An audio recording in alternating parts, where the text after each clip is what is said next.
Bonsoir à toutes et à tous. Je suis ravi d'être avec vous pour votre journal de ce mercredi 5 février. Tout de suite, voici les titres que nous allons développer. Le taux d'incidence pour les tentatives de suicide a augmenté en Polynésie. Il y a eu près de 200 tentatives supplémentaires entre 2023 et 2024. En cette journée nationale de prévention, les bénévoles de l'association SOS Suicide étaient mobilisés. Y a-t-il des risques environnementaux après l'incendie de l'entrepôt d'Agritech? Oui, d'après les prélèvements de la direction de l'environnement. La commune de Fa'a a donc pris un arrêté pour interdire la baignade sur l'ensemble de son littoral. Les détails à retrouver dans cette édition. Air Moana prévoit l'intégration d'un troisième ATR à sa flotte, car à partir du mois de juillet, la compagnie va effectuer des rotations vers Huahine et Fakarava. Sur cet atoll des Tuamotu, à la forte activité touristique, le concurrent d'Air Tahiti est très attendu. Dans le journal du FIFO, ce soir, on poursuit notre immersion au sein du festival avec des thèmes bien précis. Dans quelques minutes, il sera question de culture et de patrimoine historique. Suliane Favnek recevra en plateau la réalisatrice d'un documentaire sur le métal polynésien. Merci d'être avec nous. En cette journée nationale de prévention du suicide, les chiffres sont inquiétants en Polynésie. L'année dernière, il y a eu 550 tentatives de suicide recensées contre 350 en 2023. L'augmentation a été exponentielle et les facteurs sont nombreux. Dépression, rupture amoureuse, harcèlement ou encore problèmes financiers. Aujourd'hui, à l'Assemblée de la Polynésie française, plusieurs personnes sont venues à la rencontre de l'association SOS Suicide. Hayat Itahiata, Patrick Tsinsing. Je ne fais pas cette bêtise-là parce qu'en vrai, je le regrette. Je me dis qu'on a toute la vie devant nous en tant que jeune personne et je sais que toute personne peut y arriver à surmonter tout ça. Selon les statistiques en Polynésie française, les tentatives de suicide toucheraient principalement les jeunes entre 15 et 29 ans. Linda fait partie de ces jeunes. Aujourd'hui, c'est une fille souriante et pleine de vie. Pourtant, il y a 5 ans, suite à des problèmes personnels, elle a tenté le pire. Pour moi, c'était direct, le suicide, on va dire. Je l'ai fait, mais il y a eu un membre de ma famille qui est venu me secourir, on va dire. Et grâce à cette personne, je suis encore là. Qu'est-ce qui m'a guéri? Le temps. Le temps, ma famille, le plus important.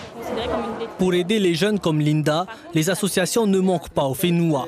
Depuis l'année dernière, l'Union polynésienne pour la jeunesse a même monté sa brigade santé, une équipe de jeunes à l'écoute des jeunes. On est là un peu pour les accompagner, pour leur apporter beaucoup d'informations sur le thème principal, la santé mentale. Ce sont des jeunes qui ont été formés, donc ils sont en mesure d'apporter des informations complémentaires, de pouvoir rediriger les jeunes et de les accompagner vers des institutions qui sont en mesure professionnellement de leur apporter une prescription ou un réel accompagnement sur le long terme. L'association SOS Suicide est à l'origine de cet événement. Avec ses autres partenaires, elle se réjouit de l'engagement des jeunes dans ce combat. Beaucoup d'émotions parce que ces jeunes, on les a rencontrés pour une formation pour devenir des sentinelles de prévention. Parce que nous, l'association, on ne peut pas être présent partout. Donc elles sont là pour nous aider lors de cette journée. Il y a des demandes. Aujourd'hui, on a inscrit 4 personnes qui veulent devenir bénévoles. S'il est vrai que ce fléau touche principalement les jeunes, il n'épargne pas non plus les autres classes. D'ailleurs, une nouvelle tendance inquiète les associations du FENUA, celle des tentatives de suicide chez les plus de 70 ans. Près d'une semaine après l'incendie de l'entrepôt d'Agritech à Fa'a, les pouvoirs publics prennent des précautions. Le maire de la commune, Oscar Temaru, a pris un arrêté pour interdire la baignade tout le long du littoral de Fa'a à cause des risques importants de pollution dans le ruisseau de Tavararo qui se jette dans le lagon. Cette mesure a été prise sur conseil de la direction de l'environnement. Nicolas Suir, Mirko Vonfou. Plusieurs dizaines d'anguilles mortes ont été ramassées par des riverains dans la rivière de Tavararo sur ces images datant d'une semaine. L'un d'entre eux confirme les avoir enterrées. L'odeur très incommodante les a incités à agir. C'est trop fort. C'est comme les chiens quand ils sont morts. C'est fort. On n'arrivait plus à respirer dans le quartier. On n'arrivait plus à respirer.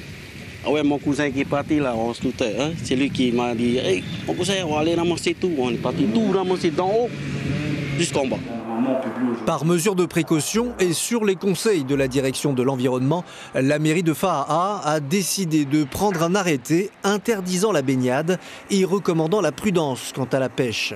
Et ce, pour la zone du chenal de l'aéroport depuis la rivière de Tavararo jusqu'au Hilton.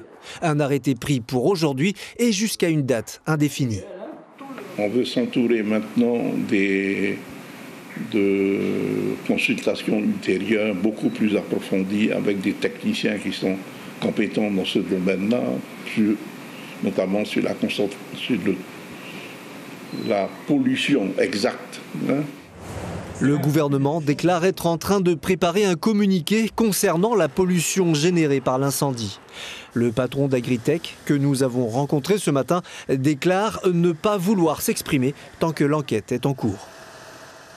Et l'enquête, justement, suit son cours afin de déterminer les circonstances exactes de l'incendie et les responsabilités de chacun. Après une fin d'année difficile financièrement pour Air Moana, la compagnie aérienne domestique, seule concurrente d'Air Tahiti, déploie ses ailes à Huahine et à Fakarava. Et cela dès le mois de juillet. 2 nouvelles destinations accessibles grâce à l'arrivée d'un nouvel avion, un ATR 600 XT de nouvelle génération. Une aubaine pour le tourisme de Fakarava, comme a pu le constater James O. Avec ses 1400 mètres de piste, l'aérodrome de Fakarava est aisément desservi par les ATR 42 et 72 d'Air Tahiti. Une situation de monopole de la compagnie historique qui prendra fin dès le mois de juillet avec l'arrivée d'Air Moana et ses tarifs 30% moins chers. On va avoir des avantages, c'est tout, pour nous habitants de Fakarava. Que les prix vont baisser? Oui, voilà. C'est bien. Et ça fera une autre compagnie sur Fakarava. Une ouverture du ciel saluée également par le comité du tourisme de Fakarava. Classé réserve biosphère de l'UNESCO depuis 2016, l'atoll est mondialement connu pour ses sites de plongée, ses plages paradisiaques ou encore la gentillesse de sa population. Alors c'est super qu'une compagnie puisse venir en renfort de Air Tahiti, parce que Air Tahiti ça fonctionne très bien, c'est une valeur sûre, mais il faut qu'il y ait un peu de concurrence quand même. Ça va peut-être aider notre tourisme, notre économie sociale à augmenter, comme ça on va avoir du travail. Après avoir évité la faillite fin 2024, Air Moana redéploie donc ses ailes avec l'arrivée de son 3e aéronef au mois de juillet, un ATR 72 de nouvelle génération et l'ajout de 2 nouvelles destinations, Huahine et Fakarava.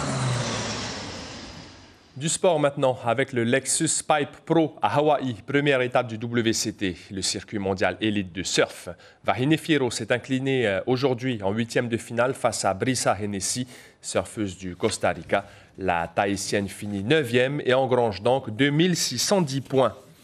La 2e édition des Jeux des Tuamotu-Gambier a lieu cette semaine à Makemo. L'événement sportif rassemble des collégiens choisis dans leurs îles respectives, Rikitea, Ho, Rangiroa et donc Makemo.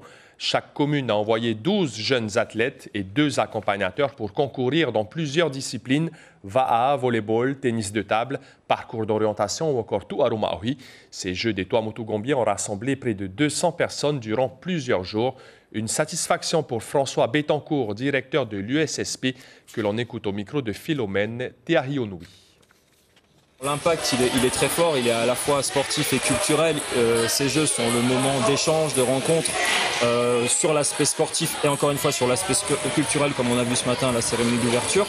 Et ça a un impact majeur en espérant que par exemple ces élèves puissent créer leur propre réseau, puissent s'affirmer devant les autres, puissent découvrir d'autres personnes qui évoluent avec d'autres difficultés d'une île à l'autre. Donc tous ces enjeux-là sont réunis ici au Tuamotu-Gambier. L'invité café, demain, jeudi, en radio, Manavari Ravetupu, directrice du contrat de ville, un dispositif qui soutient le renouvellement urbain, l'emploi et la cohésion sociale. Elle viendra parler du renouvellement de ce contrat de ville car un appel à projet pour l'année 2025 a été lancé.